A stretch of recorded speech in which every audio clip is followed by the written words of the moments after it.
देश भर में मानसून ने अपनी दस्तक दे दी है। आफत की बारिश से कई राज्य परेशान हैं। इसके चलते भारत मौसम विज्ञान विभाग यानी IMD ने 15 से अधिक राज्यों में भारी से भारी बारिश का अलर्ट जारी किया है। दक्षिण पश्चिम मानसून के असर से देश के विभिन्न हिस्सों में आने वाले कुछ दिनों तक बारिश तेज हवाओं और गरज चमक के साथ जारी रह सकती है। मौसम विभाग ने साफ किया है कि ये मौसम तंत्र बेहद सक्रिय है और इसके कारण कई क्षेत्रों में भारी तबाही की संभावना बन रही है। लोगों को सतर्क रहने और सुरक्षित स्थानों पर रहने की सलाह दी गई है। दक्षिण भारत में भारी बारिश का अलर्ट। दक्षिण भारत की बात करें तो केरल, कर्नाटक, तमिलनाडु, गोवा और महाराष्ट्र के कोंकण क्षेत्र में भारी से भारी बारिश की चेतावनी दी गई है। केरल और कर्नाटक के तटीय और घाटी क्षेत्रों में 20 सेंटीमीटर से अधिक वर्षा की संभावना जताई गई है, जिससे बाढ़ और भूस्खलन का खतरा बढ़ गया है। इन राज्यों में समुद्र में ऊंची लहरें उठने की आशंका है, इसीलिए मछुआरों और आम लोगों को समुद्री गतिविधियों से दूर रहने की सलाह दी गई है। महाराष्ट्र के मुंबई, रायगढ़ और रत्नागिरी जैसे इलाकों में 15 जून से 18 जून तक भारी बारिश और जल भराव की समस्या बनी हुई है। पूर्वोत्तर भारत की स्थिति भी चिंताजनक बनी हुई है। असम, मेघालय, अरुणाचल प्रदेश, नागालैंड, मणिपुर, मिजोरम और त्रिपुरा में लगातार हो रही बारिश ने जनजीवन को प्रभावित किया है। मणिपुर में बाढ़ के कारण अब तक 1,60,000 से अधिक लोग प्रभावित हो चुके हैं और मिजोरम में भूस्खलन की घटनाएं लगातार सामने आ रही हैं। इन राज्यों में स्थानीय प्रशासन ने राहत और बचाव कार्य तेज कर दिए हैं और लोगों को सुरक्षित स्थान पर पहुंचाया जा रहा है। उत्तर भारत के हालात भी बिगड़ सकते हैं। मौसम विभाग के अनुसार उत्तर प्रदेश, बिहार, झारखंड और पश्चिम बंगाल में तेज हवाओं के साथ भारी बारिश होने की संभावना है। हवाओं की गति 50 से 70 किलोमीटर प्रति घंटा तक पहुंच सकती है, जिससे पेड़ और बिजली के खंभे गिरने का खतरा है। इन राज्यों के कई जिलों में येलो अलर्ट जारी किया गया है और लोगों को घरों में रहने और यात्रा से बचने की सलाह दी गई है।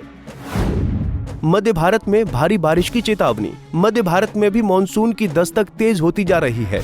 मध्य प्रदेश, छत्तीसगढ़ और ओडिशा के कई राज्यों में अगले कुछ दिनों में भारी बारिश, गरज चमक और बिजली गिरने की घटनाएं हो सकती हैं। ओडिशा के कुछ क्षेत्रों में पहले से ही जलभराव की स्थिति बन चुकी है और प्रशासन ने बाढ़ संभावित क्षेत्रों में निगरानी बढ़ा दी है। पश्चिमी भारत के गुजरात में मानसून ने धीरे धीरे प्रगति करनी शुरू कर दी है। राज्य के दक्षिणी और मध्य क्षेत्रों में मध्यम से भारी बारिश की संभावना है। खासकर सूरत, नवसारी और वलसाड़ जैसे जिलों में भारी बारिश के आसार हैं, जिससे निचले इलाकों में जलभराव हो सकता है। मौसम विभाग के अनुसार दक्षिण पश्चिम मानसून 16 जून तक दक्षिण प्रायद्वीपीय भारत और कोंकण गोवा क्षेत्र में सक्रिय रहेगा और इसके बाद अगले 24 घंटे में ये गुजरात के कुछ हिस्सों, विदर्भ, छत्तीसगढ़ और ओडिशा की ओर आगे बढ़ेगा। इसके बाद 3 दिनों में इसके पश्चिम बंगाल, झारखंड, बिहार और पूर्वी उत्तर प्रदेश पहुंचने की संभावना है।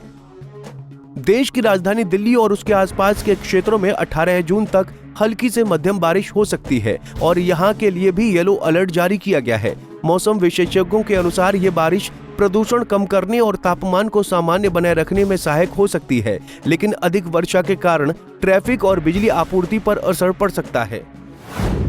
IMD ने सभी नागरिकों से अपील की है कि वो मौसम अपडेट्स पर नजर बनाए रखें और प्रशासन के दिशा निर्देशों का पालन करें। नदी नालों के पास न जाने, बिजली गिरने के समय सुरक्षित स्थानों पर रहने और पहाड़ी इलाकों में भूस्खलन संभावित स्थानों से दूर रहने की सलाह दी गई है। IMD के महानिदेशक डॉक्टर मृत्युंजय महापात्र ने कहा कि मानसून की सक्रियता के चलते देश के कई हिस्सों में बारिश की तीव्रता बढ़ सकती है और इसके कारण जानमाल का नुकसान हो सकता है। उन्होंने कहा कि राज्य सरकार और जिला प्रशासन सतर्क रहें और लोगों को राहत और बचाव कार्यों के लिए तैयार रहना चाहिए। फिलहाल देश के अधिकांश हिस्सों में बारिश का असर साफ नजर आ रहा है और मौसम विभाग द्वारा जारी चेतावनियों को गंभीरता से लेने की आवश्यकता है। प्राकृतिक आपदाओं से बचाव के लिए सामूहिक जागरूकता और त्वरित प्रतिक्रिया अत्यंत आवश्यक है। मानसून का ये दौर जहां खेतों और जल स्तरों के लिए लाभकारी है, वहीं ये आम जनजीवन के लिए खतरा भी बन सकता है। यदि सावधानी नहीं बरती गई तो स्थिति और भी गंभीर हो सकती है। Bureau report, Punjab Kesari TV. तो जुड़े रहने के लिए हमारे YouTube चैनल को सब्सक्राइब करें और नई वीडियो की नोटिफिकेशन के लिए बेल आइकॉन को दबाएं।